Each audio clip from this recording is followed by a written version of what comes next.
Pride. It's 1984 and the National Union of Mine Workers is striking. Margaret Thatcher won't budge.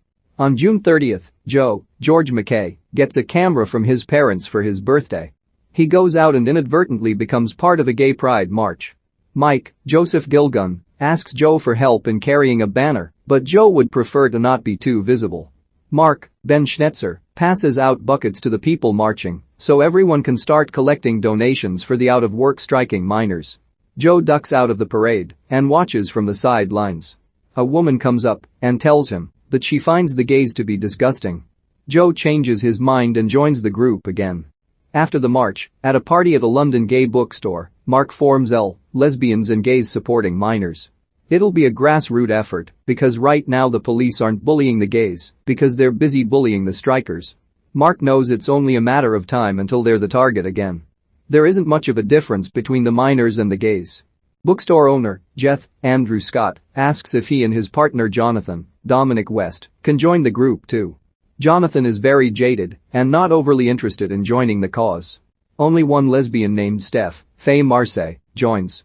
Elle raises a respectable amount of money, but they can't get the labor union to agree to take it, so they decide to call the mining towns directly.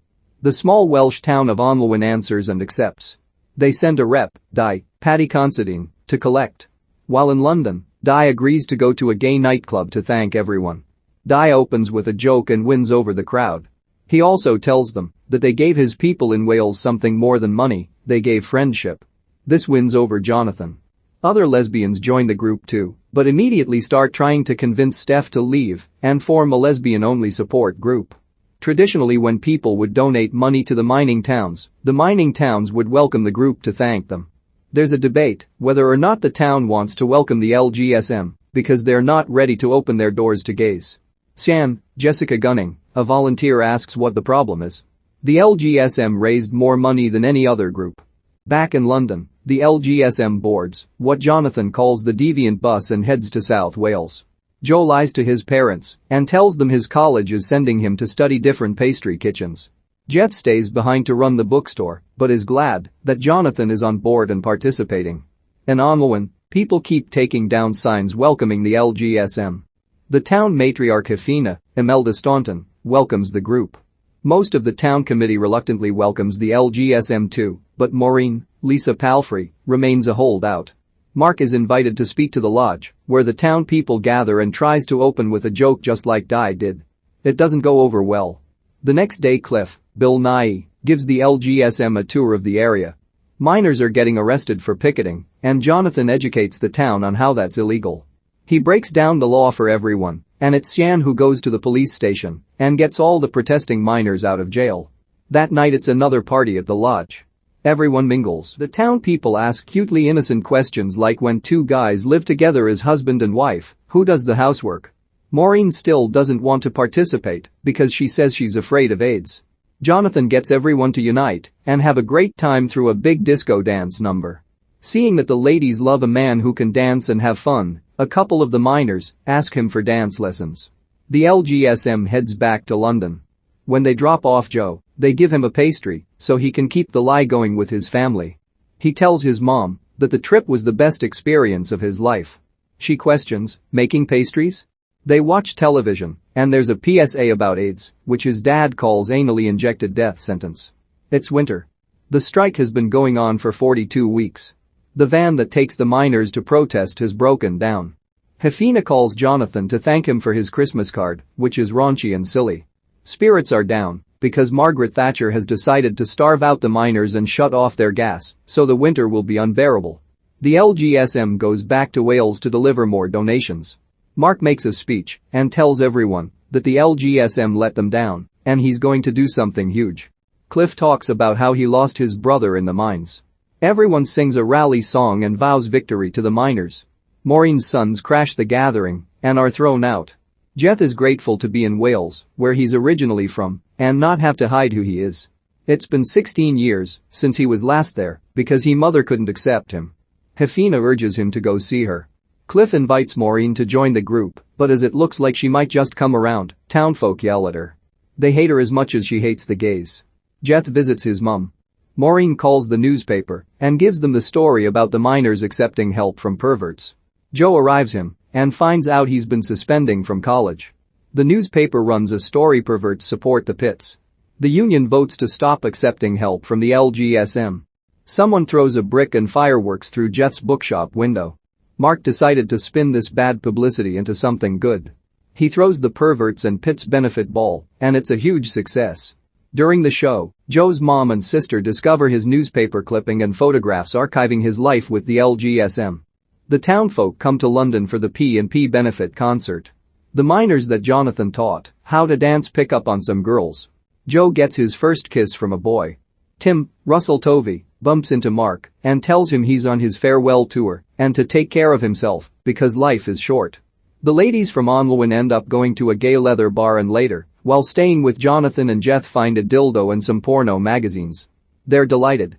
Also that night, Steph ends up kissing one of the ladies after a quick discussion about feminism. Joe goes home and finds out his family knows what he's been doing.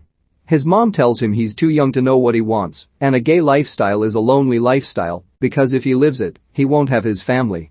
There's supposed to be a union meeting at 3 p.m. to discuss further involvement with the LGSM, but Maureen gets the meeting moved up to noon, and everyone misses it while driving back from London. Cliff tries to speak on behalf of the LGSM, but has a hard time speaking in public. Sian's husband tries to speak as well, but also has a difficult time.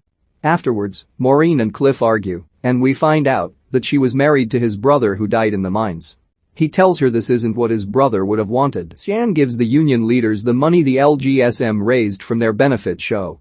It's thousands and thousands of dollars. It's a selfless act of generosity, but it doesn't change a thing. Mike asks what now since the union voted to not have any more support from the LGSM. Mark tells him to piss off because it's over. Jeff keeps trying to raise money for the miners anyway, but now even the other gay people are mad because right now they need support with the onset of AIDS. Jeff gets jumped. Steph goes to Joe's home to tell him about Jeff, but his mom answers the door and doesn't give Joe the message. Cliff confides in Hefina that he's gay. She says she knows. He asks how long she's known since the LGSM arrived. She said she's known since about 1968. Hefina offers to drive the miners to picket in the van they bought with the money from the benefit concert. March 4, 1985. The strike has been going on for almost a year, but now it's over. The miners lost. Joe goes to watch a miner march. He runs into Mark, who tells him to have some pride in who he is because life is short. Sian tells him about Jeff being in the hospital. Joe and Sian visit Jeff in the hospital. Jeff asks Sian to look after Jonathan because he's HIV positive and doesn't take care of himself. Jeff's mom visits him as well. Outside, Jonathan tells Sian now that the strike is over she should keep doing stuff because she's smart. He was one of the first people in London to be diagnosed HIV positive. Sian drops Joe off at home during his sister's kid's christening. She's driving the LGSM van. Joe's mom freaks and Sian tells her that she hopes one day she learns to appreciate her son because there's an entire town in Wales that thinks he's a hero. Joe leaves home and finds Steph to have a drink. She tells him that she's thinking about reinventing herself as demure and accommodating, sort of a lesbian Lady Di. Joe tells her he likes who she is. June 29, it's Gay Pride London. Everyone is at the bookstore making banners for the parade. Mark shows up and apologizes, especially to Mike, for acting like a dick. The LGSM shows up to march and are told by the people in charge that political banners are not allowed. The lesbian group shows up as well. They all decided it doesn't matter if they march with or without the banners, what matters is that they all march together. The town folk show up as well to march in support of their gay friends. In fact, bus after bus of people from different mining communities show up. The support is so overwhelming that the miners end leading the march. With the banners. Mike asks Joe if this time he's going to be worried about being visible. In title cards we learn that Sian goes to college and ends up being one of the first women elected into parliament. Jonathan was one of the first people to be diagnosed HIV positive in London and recently celebrated his 65th birthday. Mark continued to fight for causes until he died of AIDS in 1987 shortly after being diagnosed.